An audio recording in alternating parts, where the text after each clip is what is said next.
Okay, we're back for game two after the first one was quite an exciting finish.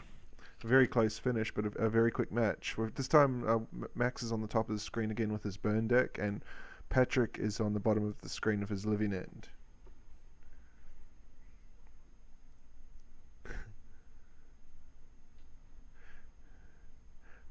I'm kind of have a strange relationship with burn in that I kind of hate the deck, but at the same time, I always like to play against it. Uh,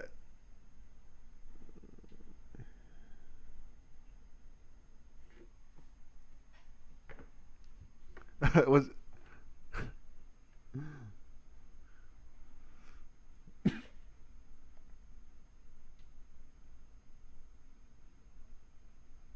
yeah. We're going to see a minor interaction here. So, Goblin Guide will reveal he can get rid of that outburst if he wants because he can crack the fetch, but the outburst is his key card for Living End. So you can he's because he's fetched it away. I'm guessing he either needs the second land or he's got one in hand. Yeah, and so there's a cycle for a 6/4. Yeah, going back to what you were saying, I'm the opposite to you then because I prefer blue. Like if you had to pick your color, I'm a blue mage, and so whenever I come up against burn, I generally play Jeskai control in modern, uh, which I think is depending on who you ask, probably can favor us slightly after sideboard depending on what we have. But I always like the matchup. It's kind of like a game of cat and mouse, espe- especially with the skull crack. Well, this is an aggressive line. He's exiled a spirit guide to play Fulminator Mage.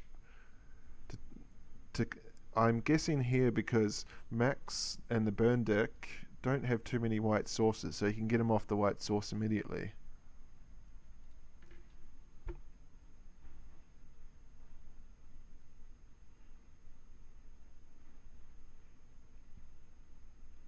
And there's always a kind of yeah, not mucking around, just in case he has a lightning bolt he could, you know, float the mana for and or something like that, and upkeep. Even I sometimes play red decks, sorry, not red decks, with red, so I'll play Blue Moon as well. And it's often quite handy to keep your Blood Moons in against burn. Like it sounds kind of almost counterintuitive, but these days these Naya burn decks just rely on the green and the white sources, and they tend not to play basics in those colors.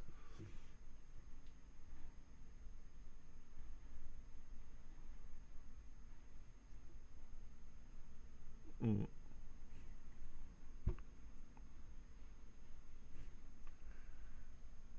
Yeah, and this I think is a this is a misplay I believe from Max, and it's a very common one that you see. Now, correct me if I'm wrong here, but people believe that Grafdigger's Cage shuts down Living End, but I don't think it does.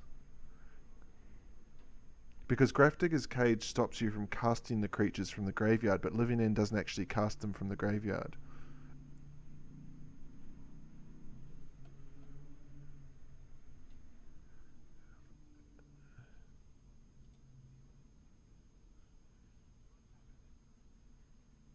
Yeah,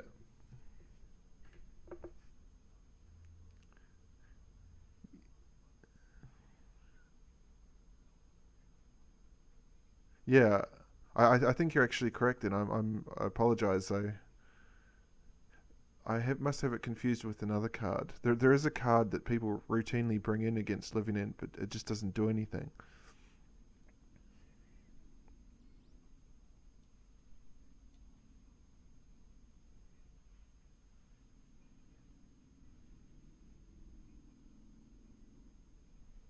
Yeah,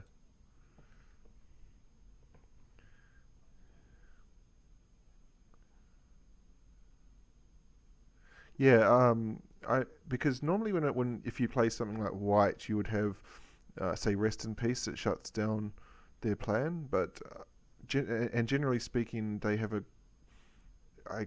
I'm not an expert on Living End, but I believe it's a red green spell that actually can remove the artifacts or the enchantments. yeah, back to nature or something like that. Otherwise, routinely when you play against this deck and you land, graveyard hate, they just tend to switch gears and try and actually hardcast these creatures. But you see,